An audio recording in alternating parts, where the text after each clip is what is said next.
Bueno, pues mientras la gente va entrando con este sistema que reduce un poquito las cosas, pero sin duda es necesario para que haya Celsius, vamos a continuar con la última charla de hoy en el auditorio. Y la verdad que nosotros en el Celsius procuramos hacer muchas charlas, pero nunca hemos visto especialmente interesante juntarnos a hablar de un autor que estuviera vivo, porque para eso preferimos traer al autor vivo y que hablar con él, ¿no? Si lo hemos hecho como por ejemplo el primer día cuando Jesús habló con Roberto García Álvarez de Lofra, porque a Lofra nos costaría un poco más traerlo, como podéis imaginar. Pero bueno, por lo menos mientras no cambien las normas de exhumación y demás. Pero hay otro tipo de charlas más generales que siempre nos encanta hacer desde el punto de vista de la divulgación, y ahí para esas charlas siempre procuramos rodearnos de los mejores, de los que más nos gustan, de los que nos han ofrecido trabajos de divulgación a través de exposiciones, ensayos, artículos, de libros, etcétera, etcétera. Y bueno, cuando nos planteamos ese año en el Census de qué queríamos hablar, por distintas razones nos venía el mar a la cabeza, ¿no? Primero por su proximidad y por su presencia siempre perenne, pero sino porque muchas de las obras que más nos han gustado a lo largo de los años pues han venido motivadas por esta fuente inspiradora que a todas las culturas, a todas las civilizaciones le ha inspirado no solo para hacer cosas, sino también para fantasear sobre cosas y para contar historias, ¿no? Y además, claro, es que primero el mar tiene una serie de características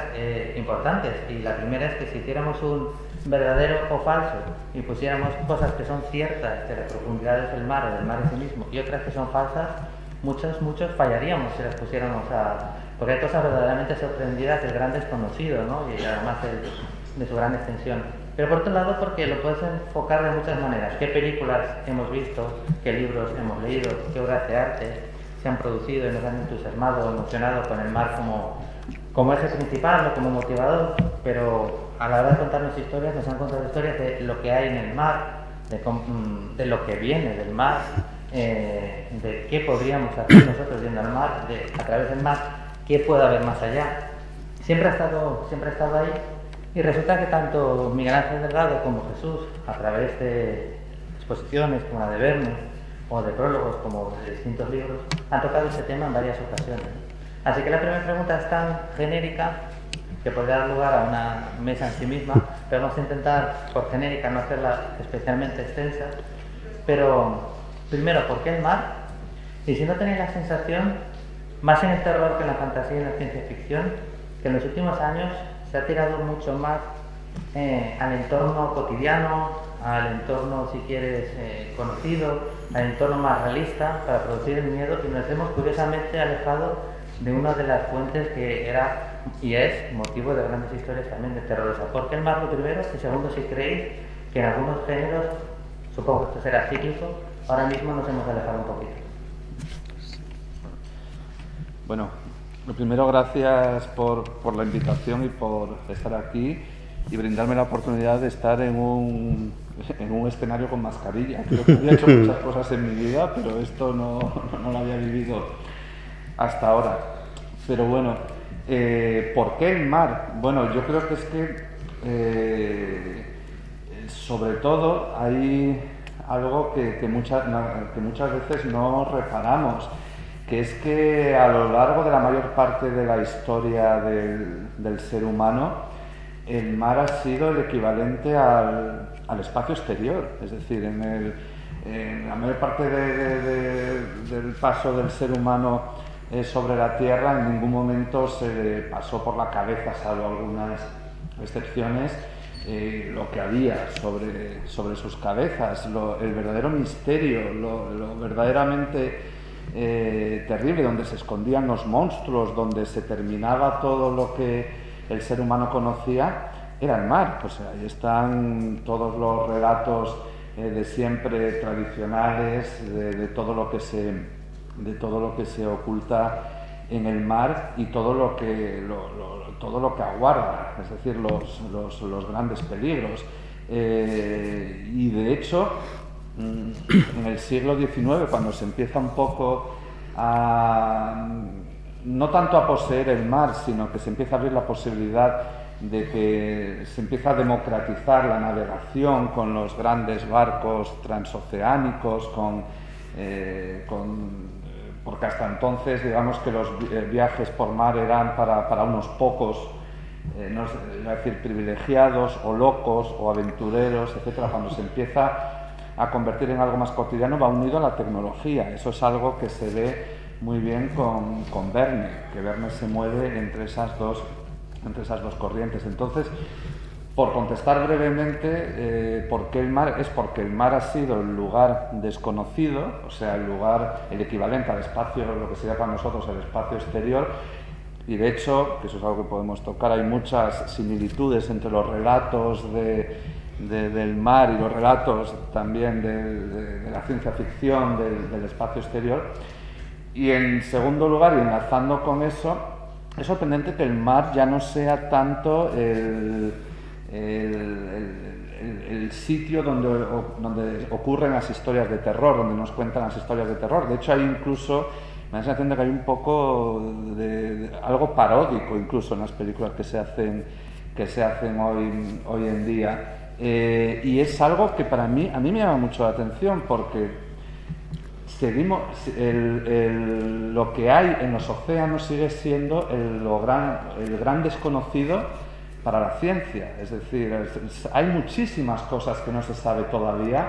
de lo que hay en los mares, y de hecho se ha dedicado más esfuerzo y más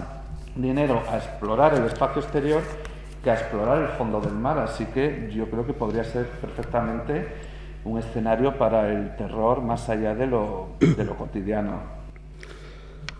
Bueno, pues lo mismo, muchas gracias a Celsius por contar conmigo un año más y tenerme aquí con vosotros, sobre todo en unas circunstancias tan complicadas como las actuales, en las que ya también esto parece un poco como si estuviéramos debajo del mar o en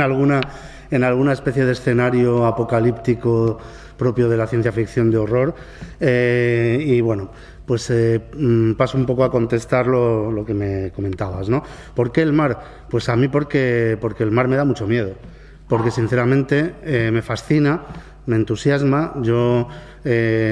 nací en una ciudad como Madrid, en la que obviamente no tenemos playa, como ya sabéis que dice la canción,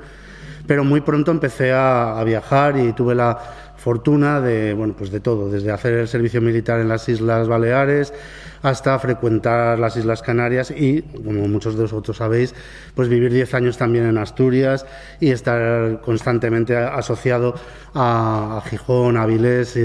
y demás desde hace mucho tiempo. Por lo que para mí el mar se ha convertido también en un escenario, en una parte de mi escenario vital de la cual me cuesta mucho prescindir. Yo lo echo muchísimo de menos cuando paso largas temporadas, como es lógico, en mi residencia de Madrid, y me encanta venir y poder pasear por la playa, por el Muro de San Lorenzo en Gijón, etcétera. Pero al mismo tiempo me da un miedo horrible, porque si Dios hubiera querido que el hombre entrara en el mar, nos habría dado branquias.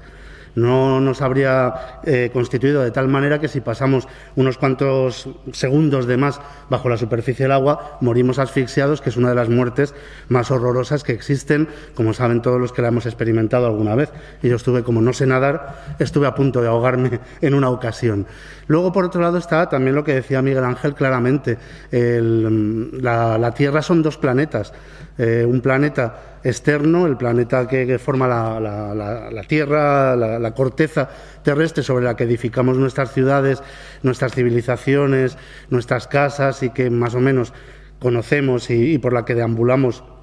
con cierta comodidad, incluso aunque haya selvas misteriosas, aunque haya paisajes desolados. La civilización ha conseguido desbrozar esas selvas, ha conseguido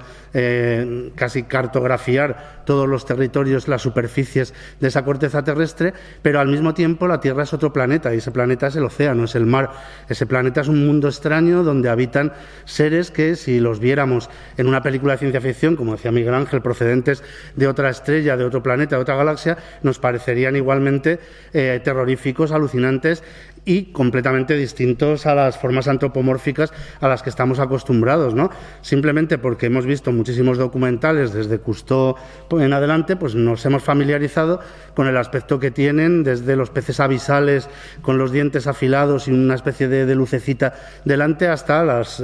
grandes behemoths del océano, como las ballenas, los cachalotes, etcétera, ¿no? Y por eso, de alguna manera, estamos más familiarizados, y cuando nos comemos una langosta, costa o nos damos un atracón de gambas, pues no estamos acojonados, pero deberíamos estarlo, porque son unos bichos realmente raros y realmente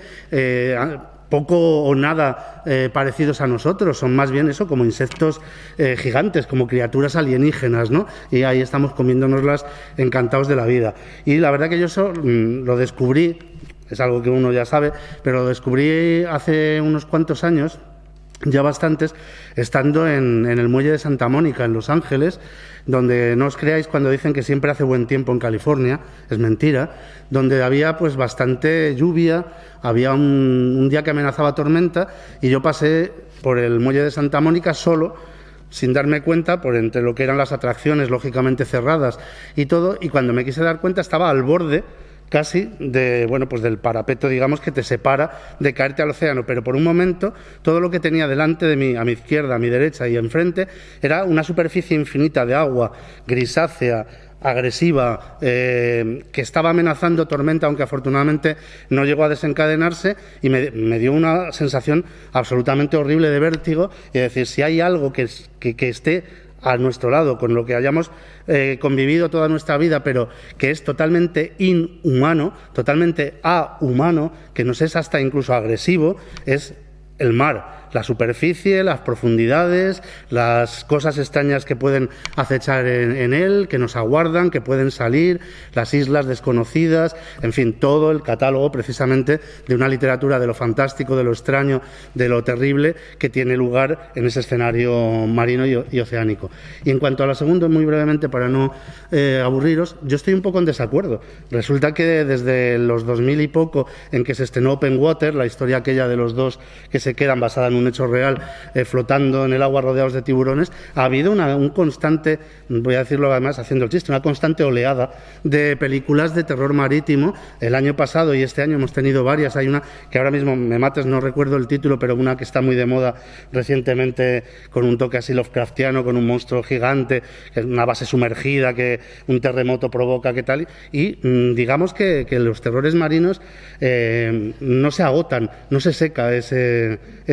digamos, vector para el cine de terror y fantástico. Sí, es cierto, quizás en la literatura sí ha podido haber un alejamiento un poco mayor, pero además con alejamiento, evidentemente,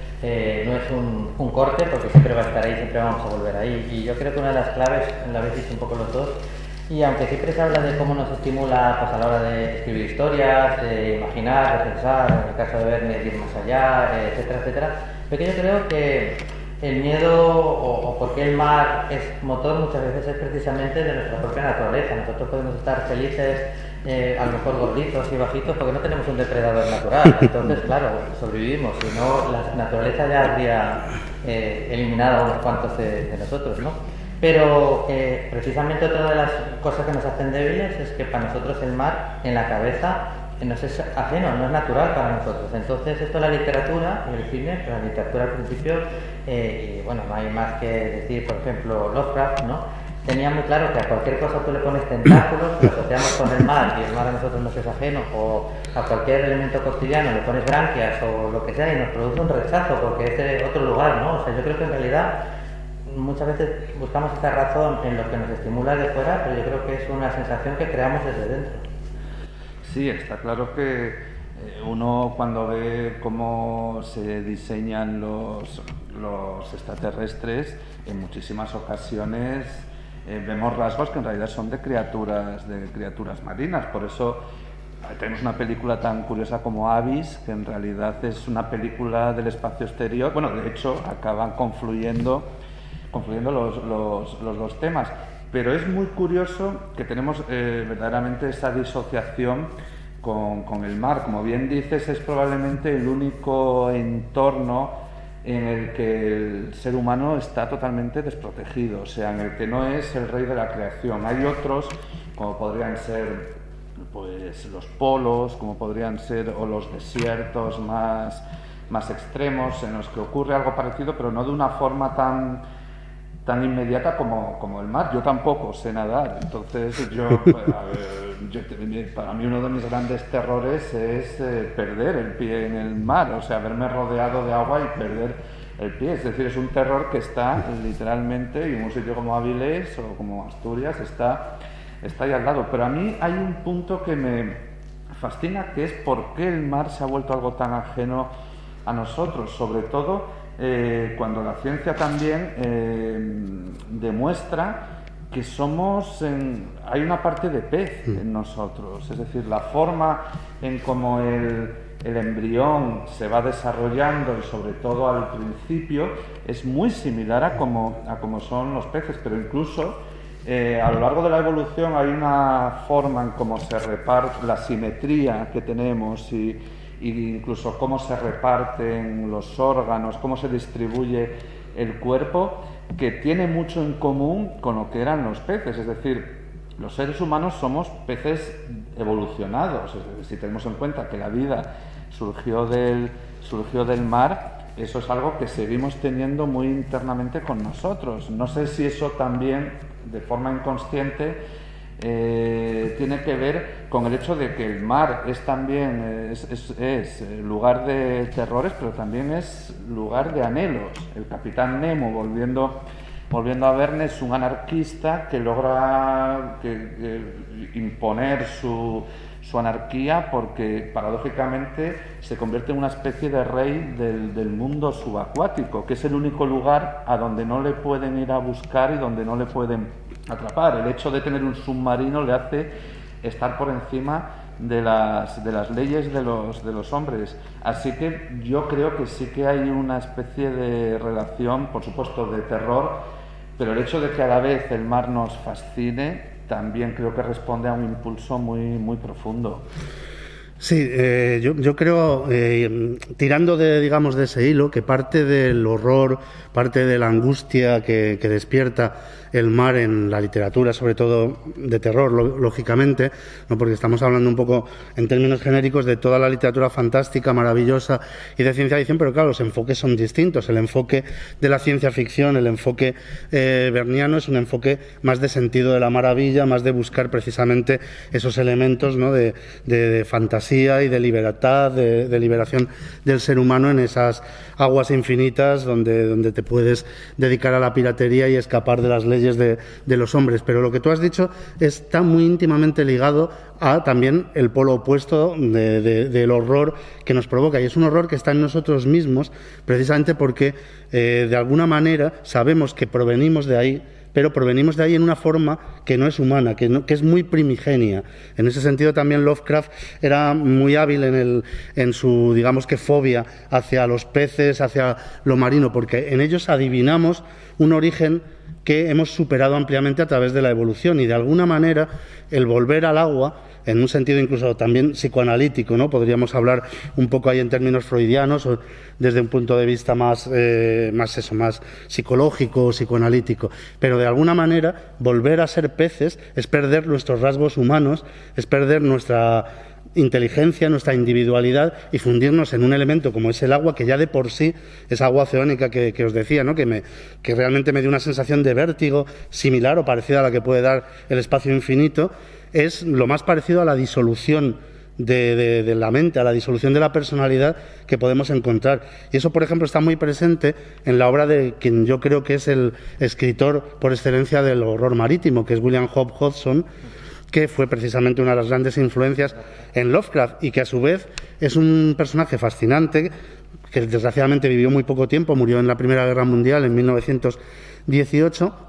pero es quizá el escritor de la fantasía weird de principios del siglo XX que más trabajó estrictamente el tema marítimo, y lo es porque él mismo fue marino. Y fue marino además desde la base. Él entró como grumete y, en muchos de sus relatos realistas y en algunas de sus cartas y artículos, que escribió muchos, cuenta lo infernal que era realmente la vida a la que se sometía a los grumetes en esa época, ¿no? Y acabó cogiéndole un verdadero odio a la profesión de marino, ¿no? Y quizás eso influyera también en sus relatos y novelas. Pero William Hope Hodgson es sobre todo conocido, tiene muchas obras, a pesar de que vivió poco tiempo, escribió mucho y es todo muy interesante. De hecho, yo un poco estoy en esta mesa porque uno de mis textos sobre el tema del horror marítimo acompañaba a Los mares grises sueñan con mi muerte, el libro de Valdemar, que recopila prácticamente la totalidad de los cuentos de horror marítimos de William Hodgson y que se publicó justamente ahora hace una década, hace 10 años. Y en este libro está recogido también, como os digo, hay muchas novelas, muchos relatos de él que están muy bien, pero hay uno que es muy conocido, seguramente muchos de vosotros lo habréis leído en miles de antologías, incluso puede que lo hayáis oído hasta en versiones radiofónicas, de audiolibro, etcétera, que es Una voz en la noche. Una voz en la noche es la historia que cuenta un náufrago desde su barca a un barco que para recogerle, y el propio náufrago les advierte que no le recojan porque él realmente ya no es humano, y cuenta la historia de cómo parte de la tripulación de un barco que naufraga acaba en una isla perdida por el Pacífico, donde tropiezan con una especie de hongo omnipresente, una especie de fungosidad medio líquen, medio terrestre, medio marina, que además se convierte en la única fuente de alimento que tienen, y cómo, según empiezan a consumirla,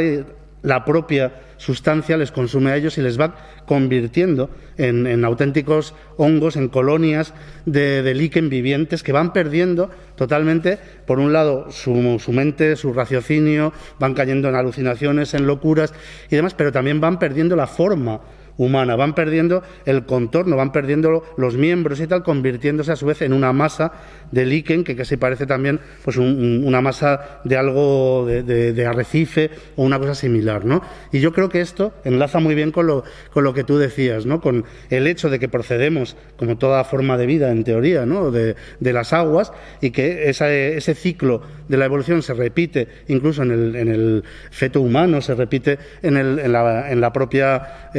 el proceso del nacimiento humano, etcétera, pero al mismo tiempo nos remite a un proceso de involución. Es decir, eso, si nacemos como renacuajos, si nacemos pues de esos pequeños animalitos, ya sabéis que salen así en las películas de dibujos animados para niños y tal, para contarnos cómo se tienen los niños, no hay nada, no me ocurre nada más terrible que volver a esa forma, ir perdiendo nuestra inteligencia, nuestro poder de volición, nuestra capacidad de raciocinio, e ir perdiendo también, pues bueno, nuestra forma humana, ¿no? Y yo creo que eso es uno de los elementos que subyace también en el terror marino y sobre todo en escritores como Hodgson o como Lovecraft. Sí, a lo largo de hoy y de ayer hubo 3, quizás 4 personas que me comentaron sobre esa charla, qué buena pinta tiene, pero me sorprende que incluyas el mar también como elemento de ciencia ficción, ¿no? Porque, bueno, el terror lo veo claro, de fantasía y aventura lo veo claro, pero de ciencia ficción lo veo menos claro. Y la primera vez me parece algo anecdótico, pero luego me sorprendió que fuera algo que se repetía, y además me sorprendió porque me parecía bastante obvio. Si ya para empezar, no sé, pues las aventuras de una nave como el Enterprise y de Star Trek no deja ser como una tripulación de un navío en lo desconocido, ¿no? Pero contadnos vosotros, dentro de la ciencia ficción, ¿cómo creéis que se han nutrido, de qué manera se han nutrido, aparte de lo que ya mencionaba hacia los extraterrestres, muchas veces dotarlos de rasgos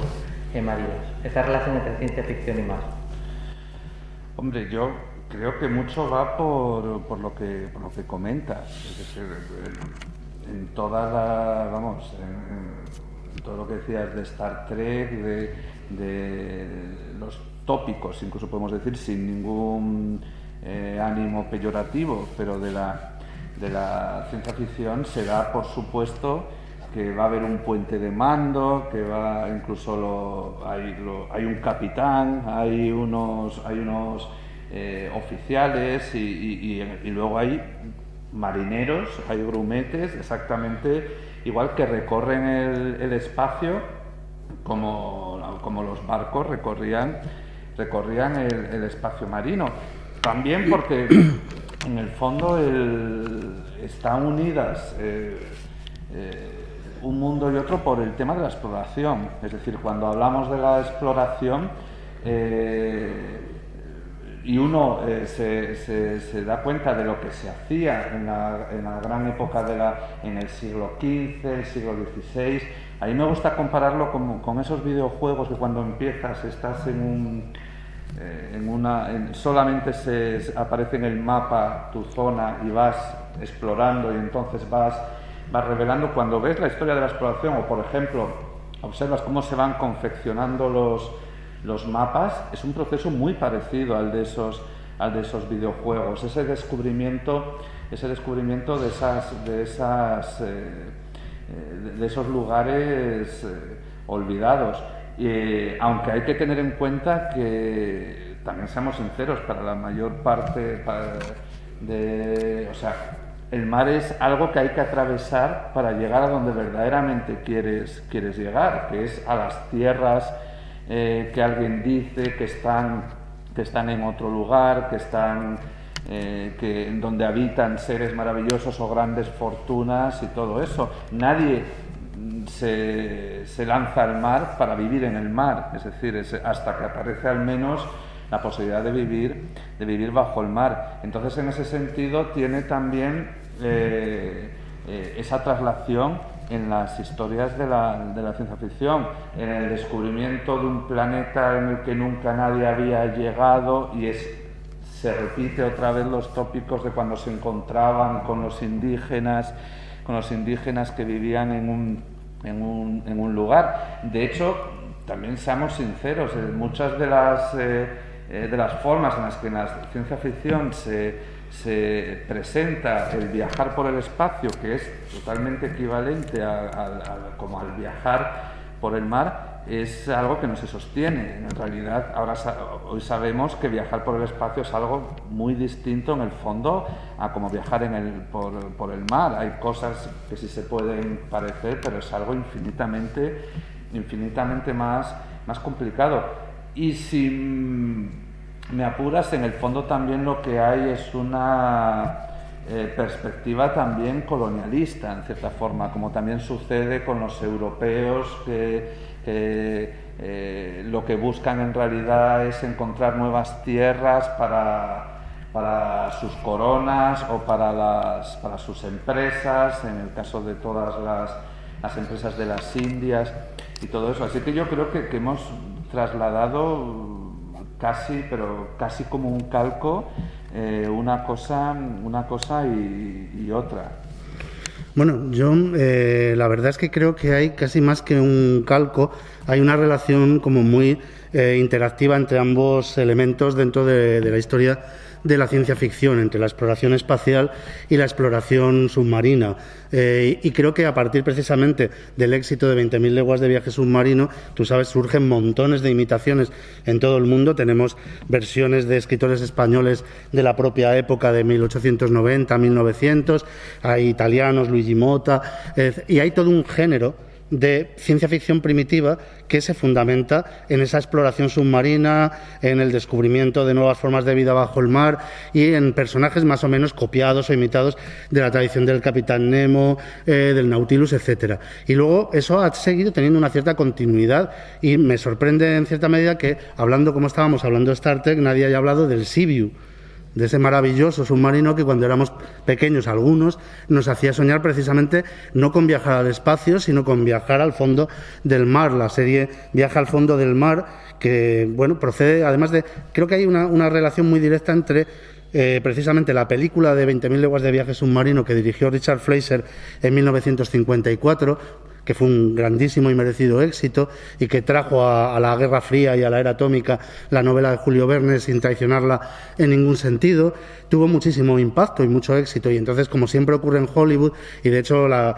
insisto, es un chiste fácil, pero las oleadas de cine fantástico marino van así, van por oleadas, van por fechas muy, muy concretas, y si nos diera tiempo luego veríamos lo curioso que es que en el mismo año 77 o en el año 98, etcétera, ¿no? Pero bueno, el éxito de 20.000 leguas de viaje submarino llevó a que Irwin Allen, que era uno de los grandes productores, escritores y creadores de cine de aventuras fantástico y familiar de Hollywood, en 1961 produjera una película un poco que llevaba el mismo tema, Viaje al fondo del mar, pero ya dentro de la contemporaneidad del submarino atómico, que en esos momentos era una auténtica novedad científico-técnica, y también, bueno, pues dentro de una trama que tenía que ver con la Guerra Fría, etcétera. La película también conoció un gran éxito, y entonces, a partir de ahí Irwin Allen, que fue uno de los grandes productores de televisión americana de ciencia ficción de los años 60, creó una serie bastante longeva, una serie inspirada en esa película, Viaje al fondo del mar, que duró desde 1964 a 1968. Casi todos los episodios, si no recuerdo mal, fueron en blanco y negro, y estaba protagonizada por Richard Basehart como el almirante de este Seaview, que era literalmente eso. El Seaview era pues lo que es el Enterprise a la exploración galáctica, lo era el Seaview a la exploración bajo el mar. ¿Y qué pasa? Que en esas aventuras que duraron como 4 años se encuentran de todo. O sea, la serie original de Viaje al fondo del mar, en la que también colaboraron a veces escritores de ciencia ficción como Harlan Ellison o como Theodore Sturgeon, etcétera, cada episodio era un poco el sistema este que los americanos llaman Monster of the Week, como pasaba pues en Expediente X y demás. Y ellos viajaban y llegaban a algún sitio o a una base polar donde había una criatura que era como el Yeti. Se tropezaban con alienígenas debajo del mar, obviamente con un kraken o un pulpo gigante, con colonias de líquen inteligentes, con todo tipo como digo, de criaturas fantásticas, una absoluta criptozoología submarina realmente maravillosa. Yo creo que es una serie que, por lo menos a los que éramos pequeños en aquella época, nos fascinó y nos influyó mucho. Pero además, en esa misma época, en los años 60, había muchos escritores de ciencia ficción y de ciencia ficción dura, además de hard SF, que se tomaron el tema de la exploración submarina con la misma seriedad que el tema de la exploración planetaria. Y hay toda una serie de novelas, si no recuerdo mal, creo que la primera se llamaba Marinia, o por lo menos en la traducción castellana era así, que escribió Arthur C. Clarke acerca de la colonización del fondo del mar. Había novelas de Jack Williamson, de otros autores, pero recuerdo en particular 2 series, una de Arthur C. Clarke y otra de Jack Williamson, acerca de la colonización del mundo marino y, como si dijéramos, de terraformar el fondo del mar, ¿no? Siguiendo también un poco al hilo de que en ese momento estaba también Cousteau empezando a tener un éxito no solo científico, sino mediático, y a convertirse en una figura muy popular. Así que digamos que la ciencia ficción también ha mirado casi desde sus inicios debajo del mar, con una mirada muy similar, que también lo decías tú, a lo que es la ciencia ficción de exploración espacial. ¿Y cuál fue la primera obra que recordáis en vuestra memoria que os hizo fascinaros, me da igual que sea película, pieza de arte, literatura, lo que queráis, por el mar? Y desde entonces, en los últimos años, después de haber leído tanto, visto tanto, una que recientemente os haya conseguido sorprender al respecto, de, o sea, conseguido volver a reenamorar con el mar. Pues vamos, yo no soy nada original, porque al menos que yo recuerde, o sea, las referencias de niños son La Isla del Tesoro y 20.000 leguas de viaje submarino, cada uno con sus características propias, es decir, una de la aventura, digamos, por encima del mar, aunque transcurre en la isla, pero es el mundo de los piratas, es el mundo también de esos anarquistas, en cierta forma, que también viven en la superficie, y también, como comentaba antes, pues el Capitán Nemo, que además es muy sorprendente porque sigue teniendo mucho de fascinación, incluso hoy en día. Yo creo, la obra de 20.000 leguas de viaje submarino, a pesar de que hay muchos otros temas y incluso como avanzado, pero esa idea de un submarino que es en realidad un palacio, porque cuando preparamos la exposición de Verne, volvimos a la obra original, porque claro, suele ocurrir que Verne es algo que lees, si lo has leído muy joven, y luego no vuelves nunca, y es muy interesante volver a Verne de adulto, porque es algo que la gente no suele hacer, porque entonces accedes a muchísimas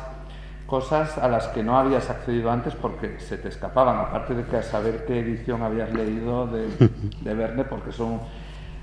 autor que ha sido resumido, ilustrado en ediciones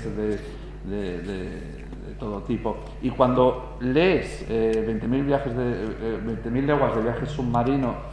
con la mirada de un adulto te das cuenta de la complejidad que tiene la obra y que tiene la figura de Nemo y lo imposible que es todo. Una de las cosas que más te alucinan, sobre todo si lo lees con los grabados originales, es que no hay un solo grabado en el que se vea cómo es el Nautilus desde fuera. De hecho, tiene que llegar la película de la Disney para que por primera vez veamos el Nautilus. O sea, hay un par de grabados en el que es una sombra, en el que más son, pero no sabes cómo es. En cambio, hay un montón de grabados del interior, que es una locura, porque en realidad es un castillo lo que hay dentro, además con todas las obras de arte que ha traído de la superficie, con unos lujos que en realidad son lujos entre una mezcla entre un aristócrata y un burgués, es decir, accedes a muchas cosas. Evidentemente esa es una mirada adulta que yo no había tenido desde niño. Y hablas de obras, pues a mí me sucede algo muy curioso, que lo que he leído es sobre todo últimamente libros de ensayo, de divulgación sobre los exploradores, y es algo que me tiene muy fascinado porque era lo más parecido a la carrera espacial que uno podía imaginar en esa época. Es decir, te hace cambiar totalmente el chip que tienes de lo que son los viajes del Capitán Cook, los viajes de Malaspina, los viajes de Magallanes, los viajes de tanta gente. Cuando lees en lo que consistía todo eso, te das cuenta de que era donde se invertía la máxima tecnología, donde se hacía la inversión de los medios más avanzados, lo que hacía avanzar la tecnología, gran parte lo produce la Marina. Y a mí he de confesar que de un tiempo a esta parte me tiene especialmente fascinado todo ese mundo, que por supuesto tiene su traslación también literaria y fílmica y todo, pero esa perspectiva de verlo como algo tecnológico y como algo de gran tecnología es algo que te hace cambiar totalmente el pensamiento. Así que sobre todo tengo que confesar que es lo que más leo últimamente sobre ese tema y que me tiene además bastante fascinado. Bueno, pues en realidad, claro, ya habiéndome citado a 20.000 leguas de viaje submarino, se queda uno, claro, un poco, pero bueno, precisamente para no repetir y para no tampoco insistir sobre autores que ya hemos hablado, como William Hodgson y Lovecraft, yo diría que de entre los... casi prefiero, más que hablar de escritores concretos o de novelas, hablar de mitos asociados con lo fantástico marítimo, que a mí desde pequeñín me llamaron, ¿no? Como si fueran esas voces de los profundos que te llaman. Uno es el mito de la Atlántida, que siempre obviamente ha ejercido una enorme fascinación en todos nosotros, y desde quienes creen en su existencia real hasta quienes, como es mi caso, creemos que está mucho mejor en el mundo de los sueños y en el mundo de lo literario y de lo fantástico, siempre ha tenido un encanto particular. Y a ese respecto recuerdo haber visto de pequeño El continente perdido, la película de George Pal de 1960, donde se cuenta el hundimiento de la Atlántida, o sea, todavía no estaba abajo, pero también recuerdo haber visto una película que me gustó mucho, debía tener yo 13 o 14 años, que es Los conquistadores de Atlantis, de Kevin Connor, un director británico que hizo varias películas de aventuras en los últimos años 70, pues de dinosaurios, mundos perdidos, basadas en cosas de Edgar Rice Burroughs, etcétera. Y aquí sí que hizo una cosa, adaptando una novela moderna británica de la época de ciencia ficción, de aventuras, situándola en el siglo XIX, con todo esa parafernalia julio-vernesca que ahora decimos es steampunk.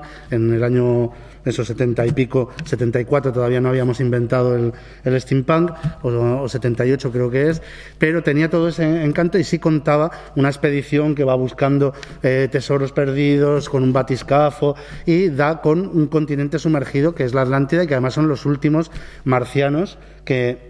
cuando su planeta estaba siendo destruido y se estaba quedando agotado, pues emigraron al fondo del mar y con su tecnología construyen allí todo un continente perdido, submarino, pues lleno de todo, de monstruos y guardado por un calamar gigante, un pulpo gigante. Y ahí voy a mi otra gran influencia, que es indudablemente la figura del Kraken, del que por un lado aparece obviamente en 20.000 leguas de viaje submarino, tanto en la novela como en la adaptación cinematográfica y en todas las demás adaptaciones, y que desde luego dentro de, iba a decir de la criptozoología, pero es bastante claro que existen, lo que pasa es que son muy raros de ver y cuando se ven, como había uno aquí en el Museo del Mar, llega el mar océano vengativo y se lo lleva, que a mí me pareció siempre eso muy Lovecraftiano, ¿no? Como si los grandes antiguos hubieran venido a rescatar a uno de los suyos que estaba siendo exhibido ante el vulgo, ¿no? Pero desde luego la figura del kraken, del calamar gigante tentacular me ha traído siempre mucho y por eso también me cae muy bien Chulu, Cthulhu o como queramos decirlo. Y de cosas más modernas, más recientes, igual que antes abrí un poco hablando de un autor como es William Hope Hodgson, gran parte de cuya obra tiene por escenario el mar. Me gustaría decir que también hay autores más o menos contemporáneos que han tenido esta debilidad, y en concreto hay uno que es Peter Benchley, que es el autor, como sabréis algunos, de la novela original de Tiburón, de Mandíbulas, Jaws, que publicó en el año 74, un año antes de que Spielberg la convirtiera en un blockbuster, y que es una excelente novela, es un auténtico thriller en el que Tiburón es prácticamente como si fuera un asesino en serie, solo que además tiene luego la grandeza de seguir los pasos de Moby Dick en tono menor y mandar a sus personajes a perseguirle al océano. Pero es que Peter Benchley no solo tiene Tiburón, sino que también escribió Abismo, que es un thriller sobre buscadores de tesoros en las Bermudas, La Isla, que es una película sobre piratas modernos muy interesante, o bueno, modernos, olvidados por el tiempo, La chica del mar de Cortés, y además La bestia, que es una novela de calamar gigante, que justamente estaba leyendo la semana pasada, terminando de leer, cuando me dijiste que si quería participar en esta. Así que fue como si el tentáculo del calamar me arrastrara hasta esta misma mesa. Y no solo eso, sino que me devuelves el favor mencionando el Kraken y enlazando con lo que decía al principio de que la línea entre realidad y ficción siempre tan estrecha, en el caso del mar es todavía más estrecha y difusa, y por eso cuando planteamos esta mesa, al hacer el Celsius y además un Celsius en una edición como esta necesitas un montón de apoyos, pues lo comentamos al puerto de Avilés y dijimos, teniendo aquí en la fosa de Avilés, que es uno de los lugares todavía más misteriosos y de los que más sorpresas nos vamos llevando, donde encima aparecía la figura del Kraken que se exhibió ante el vulgo y que fue recuperado por sus hermanos con furia, además, sí, sí. Todavía no o sea, volver a abrir el sitio. No. Pues les encantó la idea y automáticamente se dispusieron a ayudarnos y se lo agradecemos un montón. Yo sabía que esta mesa cumple o iba a cumplir uno de los requisitos que tiene que hacer toda mesa que salga bien, y es dejar a la gente con ganas de más, que se haga corta. Evidentemente de eso el mérito no ha sido mío ni mucho menos, sino que es de Jesús y de Miguel Ángel, con los que siempre es un placer conversar, escucharles, aprender y compartir escenario. Ambos son habituales del Celsius, tenemos el lujo de llamarlos amigos del festival y por tanto tenemos la garantía de saber que siguen con nosotros. Todavía a los dos les quedan este Celsius participaciones, pero también les quedan Celsius por venir, probablemente menos distópicos, pero no sabemos si más marinos o cómo. Así que Hombre, muchas gracias. Es difícil superar esto, ¿eh? No os esforcéis. No. No digamos eso, porque eso es convocar, cuando decía la gente, este 2019 es una mierda, por favor, en 2020. Así que no hagamos aquí una especie de ritual todos deseando eso, que luego las cosas lo peor es que se cumplen. Así que como siempre, muchas gracias y despidan a nuestros invitados con un muy fuerte aplauso. Muchas gracias. Gracias.